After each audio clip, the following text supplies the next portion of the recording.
Emma Carter had never been so aware of the walls. They weren't just walls, of course. They were projection panels, a full wraparound surface rented from a mid-tier event firm. Their textureless shine promised customizable, immersive environments on the brochure. But Emma had chosen a simple garden motif, drifting blossoms, soft twilight, the suggestion of earth and air. To her parents, it was the wrong choice. Too subtle, too quiet, too cheap. She caught her mother's reflection in the nearest panel, lips pulled taut, eyes scanning the space as though she might find a hidden switch to elevate the mood. When she turned, her bracelets chimed. A deliberate sound, silver-plated AI jewelry that broadcast her mood metrics in soft pulses of light. At the moment, the glow was a sharp magenta, irritated. "You could have gone with the celestial dome package," her mother murmured, not even attempting to keep her voice private. "At least then people wouldn't notice the size of the room." Emma pressed her glass against her palm, letting condensation bead across her skin. She could have argued. She could have reminded her mother that the celestial dome cost as much as a year's rent on a mid-level smart apartment. She could have explained, again, that she and Daniel had chosen this space, an old converted library hall with its uneven floors and mismatched acoustics, because it meant something, because it was theirs. Instead, she smiled, a small, restrained smile, the kind that meant nothing but silence. Across the hall, Olivia was already holding court. Emma's cousin had mastered it, the art of arrival. Her dress shimmered with nanofabric sequins, cycling between shades of champagne and rose, depending on the angle of light. A pair of drones hovered discreetly around her, capturing every angle for her personal brand feed. She tilted her head, offered her profile to the closest lens, and laughed at something a guest said. The laugh carried. It always did. Emma's father clapped someone on the back, already 2 glasses deep into vintage synth whiskey. He had Olivia at his side like a prize mare, showing her off to anyone who cared to look. And many did. Emma's wedding reception, her day supposedly, was fast becoming another stage for Olivia's endless performance. Daniel caught her eye from across the buffet table. He had that look again, part apology, part solidarity, as if he could carry her unease for her. He was talking to her younger brother Tom, who was more interested in the food printer than the conversation. Daniel gave her a little lift of his glass. "You okay?" And she nodded. She was fine. She had to be. "Emma," her mother hissed, touching her elbow. "Do you see the flowers?" Of course she saw the flowers. Real flowers, grown in soil, arranged without holographic enhancement. White lilies, pale roses, sprigs of lavender. Her mother gestured at them as if pointing to a collapsed building. "They're already wilting," she said. "Could you not have sprung for preservation foam?" "They're supposed to wilt," Emma replied softly. "That's what makes them real." Her mother's bracelets pulsed crimson. Disapproval. The guests began arriving in thicker waves, shoes clicking across the restored hardwood floor. Men in slick black jackets with embedded status chips glowing faintly at their wrists. Women in gowns that hummed faintly from kinetic thread, each movement captured and boosted on their feeds. Conversations trailed words like currency, investments, board seats, endorsements. Emma stood near the entrance, greeting those she recognized. She felt the micro delays in their smiles, the assessing flickers of gaze that scanned the room, her dress, the lack of spectacle. She was being weighed against Olivia, against the family name, against the unspoken ledger of worth. "Charming little space," one aunt said, tilting her chin to study the walls. "So intimate." Emma smiled again. She was getting good at that smile. When Olivia swept over, the air seemed to tilt toward her. Her drones pivoted gracefully, framing her in soft focus light. She leaned in, kissed Emma's cheeks with the precision of someone conscious of every angle. "Darling," Olivia said, just loud enough for others to hear, "you look cozy." Emma didn't take the bait. She brushed her fingers over Olivia's arm and murmured, "Thank you for coming." "Oh, of course," Olivia said. "Family always comes first. Besides, I couldn't miss this." Everyone was curious. Curious? Olivia's smile was all teeth. "About what you do." "I mean," she gestured vaguely at the hall, the modest buffet, the absence of luxury drones. "It's so different." A couple nearby laughed softly into their glasses. Olivia's drones caught it all, streaming it live to her followers with captions auto-generated for maximum engagement. Emma's pulse flickered, but she kept her posture loose. She had known this was coming. She had lived her whole life with it. "Different isn't always bad," she said. Olivia tilted her head, mock thoughtful. "No, not always. But people do expect a Carter wedding to make an impression." She let her gaze sweep the room, then returned it with a faux sympathetic shrug. "Well, I suppose this will." Emma excused herself before her smile cracked. The buffet line hummed with the quiet churn of the printer, extruding sculpted plates of food that pretended to be artisanal. Daniel was there, helping Tom figure out the interface. "Problem?" Emma asked. "Tom's trying to hack it," Daniel said, not looking up. His mouth twitched at the corner. "He thinks he can override the presets." Tom smirked, fingers moving fast across the projected keys. "If they're going to give us protein paste anyway, it might as well taste like pizza." Emma touched her brother's shoulder, grateful for the distraction. "Don't get caught."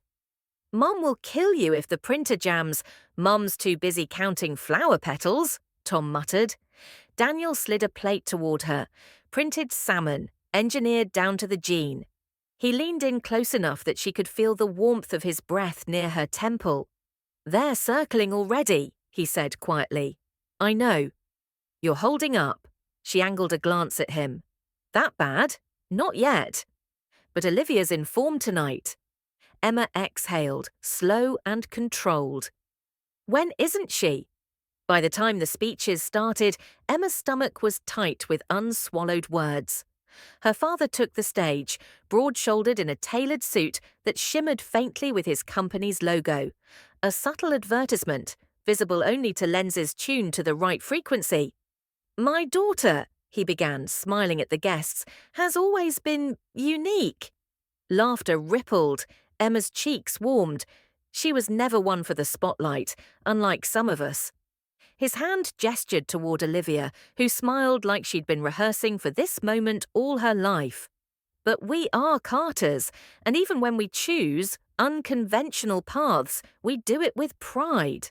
He looked at Emma then, his eyes full of something that wasn't pride. Not really, more like expectation unmet. Emma clapped politely when he finished. Her mother followed with a shorter speech, heavy on backhanded compliments. And then Olivia took the mic. "Oh, Emma," she said, voice syrupy, drones whirring into position. "You always did like surprises, and this wedding is certainly that." She glanced around the room, letting the audience laugh with her. "But, I think it suits you." Small, understated, very authentic. Emma's chest tightened. Daniel's hand found hers under the table, steady and warm. Olivia leaned closer to the mic, lowering her voice as though confiding. "And let's be honest, authenticity is trendy now. You might even be ahead of the curve." The room laughed again. Emma's pulse hammered in her ears. She thought of her studio, the racks of experimental fabric, the orders waiting quietly under NDAS. None of these people knew. None of them had any idea what she'd built, and she wasn't ready, not yet, to show them. So she smiled and let Olivia have her moment. But later, when the speeches ended and the music began, when the guests loosened, voices rising, glasses clinking, Emma found herself near the edge of the room, staring at the projection walls again. Blossoms drifted in endless loops, untouched by the noise. "Lovely effect," a voice said beside her. Male, smooth, laced with amusement. She turned. A man she didn't know, late 30s maybe, sharp suit cut close, hair too neat to be accidental. A guest of her father's, perhaps. You think so? She asked. He studied the blossoms. It's subtle, risky choice. Most people would go with spectacle. I'm not most people. His smile flickered. So I've heard. He extended a hand. Julian. She took it briefly. His grip was warm, dry, confident. He didn't release her gaze immediately. Emma, she said. I know, he replied, and there was something in his tone, something that made the corner of her mouth twitch before she caught herself. She didn't know why, but as Julian walked away, she felt a shift. Small, like the first tremor before a storm, and when she looked back at Olivia, still posing, still laughing into the cameras, Emma thought, not forever, not always, not this time. Dinner began with the low thrum of cutlery against ceramic composites, a chorus underscored by the soft purr of service drones drifting between tables. The air smelled faintly of ozone and engineered saffron, an expensive aromatic programmed into the vents to suggest luxury even in a modest venue. Emma sat halfway down the long reception table, hemmed in by relatives who talked as though she weren't there. Her father sat at the head, booming laughter punctuating his anecdotes. Olivia occupied the opposite flank, her drones catching each flick of her hair, each gesture toward the wine glass she barely touched. Conversation had coalesced into clusters, uncles boasting about biotech, stocks, aunts trading invitations to exclusive colonies on the orbital ring. Emma let it wash over her. Then Olivia's voice cut through, sharp and clear, directed not at Emma but angled so the whole table could hear. So, Emma. She swirled her glass, not looking up. Tell us, how does it feel settling? A pause fell, deliberate. Fork stilled. Emma turned slowly, her face schooled into polite interest. Settling? Olivia's eyes gleamed. Yes, I mean, Daniel's lovely, of course. She tilted her head toward him with a faux smile. But you always had such potential. And this wedding. She waved a manicured hand at the modest decor, the real flowers already drooping. It's just so beneath what a Carter usually aspires to. Her parents laughed a beat too loudly. Others joined, unsure but unwilling to miss a social cue. The sound pricked Emma's skin like static. Daniel's hand brushed hers under the table. He didn't squeeze, didn't push, just reminded her he was there. Emma inhaled once, controlled. She could absorb it. She had all her life. But before she could respond, another voice entered, smooth and unexpected. Tell me, Emma, Julian said from across the table. His tone was lazy, but the gleam in his eye was anything but. Did you really plan this whole disaster yourself, or should your parents share the credit? The table chuckled. Not cruelly, not kindly, just curious, waiting to see what Emma would do. Emma met Julian's gaze. He didn't look away. He was baiting her, but not with malice, something sharper, more dangerous. The corner of his mouth twitched, daring her. She let the silence hang, feeling every gaze slide toward her. Then she smiled, small, confident, edged. If this is a disaster, she said evenly, then history will remember me as legendary. A ripple of laughter moved through the table, this one genuine. Heads turned. The oxygen shifted, subtle but perceptible. Olivia stiffened. Legendary, she repeated, mock incredulous. Julian leaned back, smirking. She has a point. Disasters do tend to leave the strongest mark. Emma lifted her glass, touched it to her lips, and set it down without drinking. She felt her pulse steady. Olivia recovered quickly, voice bright. Oh, come on, we're just teasing. Emma knows how we are. Yes, Emma said. Predictable. A small silence followed, sharp, precise. Then Julian chuckled, low and appreciative. Funny, he said, reaching for his wine. I just read a feature about a rising entrepreneur making waves in sustainable fashion. Emma, wasn't that you? The air cracked. Emma blinked, pulse tripping. Her fork paused above her plate. Olivia laughed too quickly. Sustainable fashion? Oh, please. Anyone can run a little online shop. Not little, Julian interrupted, eyes still fixed on Emma. The piece mentioned her line had already been endorsed by 2 ring celebrities. Something about biofabric grown from recycled carbon. Innovative stuff. The article called it disruptive. Gasps, soft but audible, passed down the table.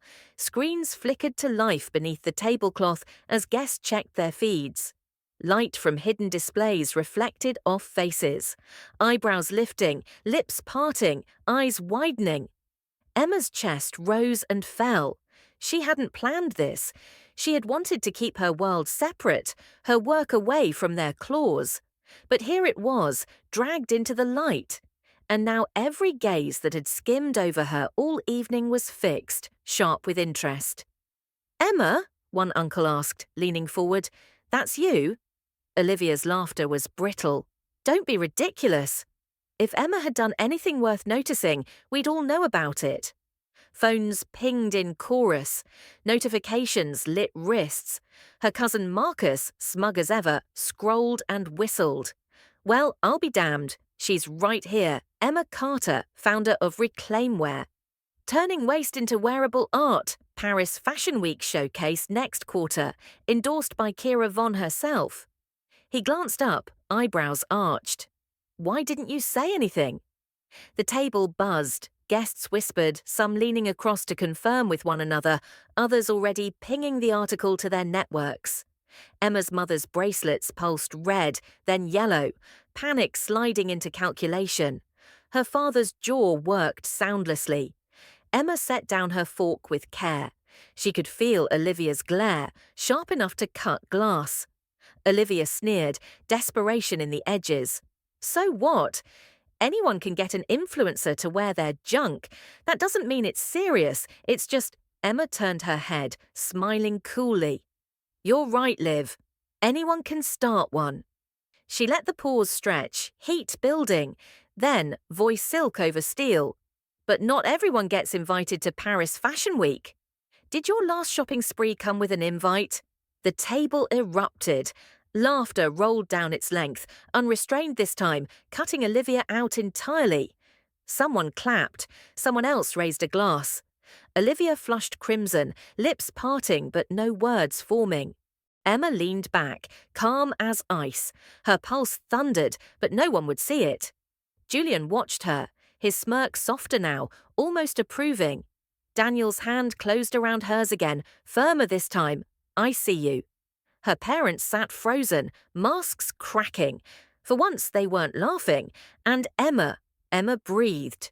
The meal stumbled forward, but the air had shifted irreversibly. Where there had been dismissal, there was now curiosity. Where there had been mockery, envy curled its claws. Guests asked questions, tentative at first, then eager. "So when did you start? Will you expand off-world?" Emma answered sparingly, never boasting. She let her calmness do the work, her restraint more impressive than any brag. Each word weighed carefully, each glance controlled. Olivia sat stiff, glass untouched. At one point, Julian leaned closer across the table. "You're very good at this," he murmured, pitched low enough for only her. Emma tilted her head. "At what?"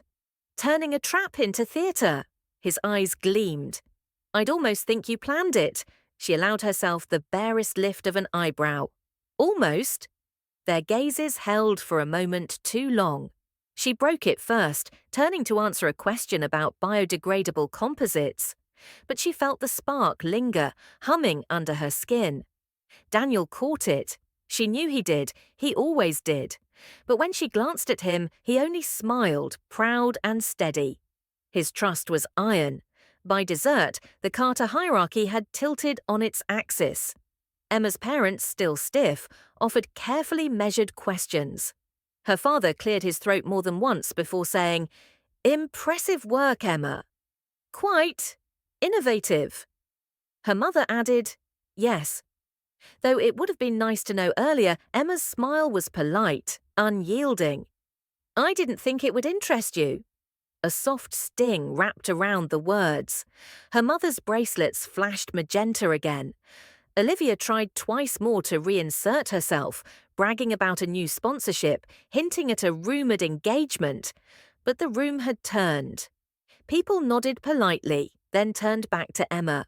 When coffee was served, Olivia excused herself, drones whirring anxiously. Emma didn't watch her go. Later, as the guests dispersed, Julian found her near the projection wall again. Blossoms drifted endlessly, serene and untouchable. "You know," he said, hands in his pockets, "for someone who hates spectacle, you're very good at commanding it." Emma turned slightly, studying him. "And for someone who pretends to be amused, you ask very pointed questions," he smiled. "Maybe I like seeing people underestimated. Maybe I like watching them prove everyone wrong." Her lips curved before she could stop them. "Or maybe you just like drama." His laugh was low, genuine. "Touché." Daniel appeared then, slipping an arm around her waist. "Everything okay here?" Emma leaned into him just slightly, enough to feel his warmth. "Perfect." Julian raised his glass in salute, eyes lingering a fraction longer than necessary. Then he melted back into the crowd. Emma watched him go, pulse steady now. Her family had tried to humiliate her. They'd succeeded for a moment. But the moment was over, and for the first time all evening, she allowed herself to feel it fully. Victory, quiet and complete. The music had softened, pivoting from upbeat synth jazz to something smoother, more reflective. The projection wall still cycled through Emma's chosen blossoms, lavender now fading into midnight hues. But the air in the hall had changed. It no longer felt like her parents' stage or Olivia's arena. It was hers. The guests lingered in knots, their laughter sharper, their eyes brighter. Not with ridicule now, but with curiosity and calculation. They whispered her name like it had suddenly acquired weight. Emma Carter, reclaim where? Paris. Every time the words repeated, Emma felt a thread unspool inside her chest, loosening tension she hadn't realized she was still holding. A woman she barely knew, a cousin by marriage, always cool toward her, approached with a glass raised. "To Emma," she declared, "for proving us all wrong." Others echoed, hesitant at first, then louder, "To Emma." Glasses clinked, drones hovered to capture the moment, status feeds lit up with her tagged name. Emma lifted her own glass, but her voice stayed level, calm. "To building something real." They drank. Her parents were cornered by admiration they couldn't control. Emma caught sight of her father laughing too loudly at some guest's comment, his hand squeezing a shoulder as though closeness could rewrite the evening. Her mother's bracelets pulsed frantically between yellow and green, panic, calculation. Her smile too stiff to pass for sincerity. They would pivot, Emma knew. They always did. Already her mother's feed would be rewriting history, tagging photos of Emma with #proudmoment and #familylegacy.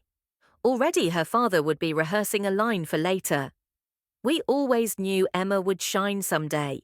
And maybe they would convince some people. But Emma had felt the shift. The power no longer flowed in their direction.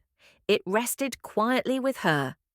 Olivia returned after vanishing for nearly an hour. She had reapplied her makeup, her drones recharged, her smile reset to a blade's edge. "Emma," she said sweetly, sliding into the seat beside her. "Congratulations. Truly, I had no idea your hobby had grown so much." Emma's lips curved. "That's because I didn't advertise it." "Of course," Olivia said, eyes flicking to the audience around them. "Some of us don't need to hide what we do." "Some of us don't need to brag," Emma replied. A ripple of laughter came from the other side of the table. Not cruel, but delighted. Olivia flushed, teeth flashing for a moment before her smile snapped back in place. She leaned closer, voice pitched low. "Don't get comfortable." One line, one event. Trends die fast. Emma's gaze stayed steady. "Good thing I'm not a trend." Olivia inhaled sharply, but Julian's voice cut across them before she could respond. "Emma," he said, smiling lazily from a few seats down. "You undersell yourself. Disruption is never a trend, it's a shift, and you—" His eyes glinted. "You're shifting the room even now." Her throat tightened, but she didn't look away. Instead, she let her lips twitch in amusement. "Careful. You'll make people think you're my PR agent." He chuckled. "No, you're far better than anything I could spin. But I wouldn't mind a partnership." The implication hung, half business, half something else. Emma's stomach flipped. Daniel's hand brushed her arm lightly. "I see it. I know. I trust you." The reassurance grounded her. Olivia, however, bristled, colour rising under her flawless skin. For once she had no quip ready. Later, when the cake was served, dense, real flour, a luxury in itself, Emma's parents approached. They stood too close, smiling as though for a family portrait. Her father cleared his throat. "Emma, we just want to say, impressive work. Really, we always knew you had something."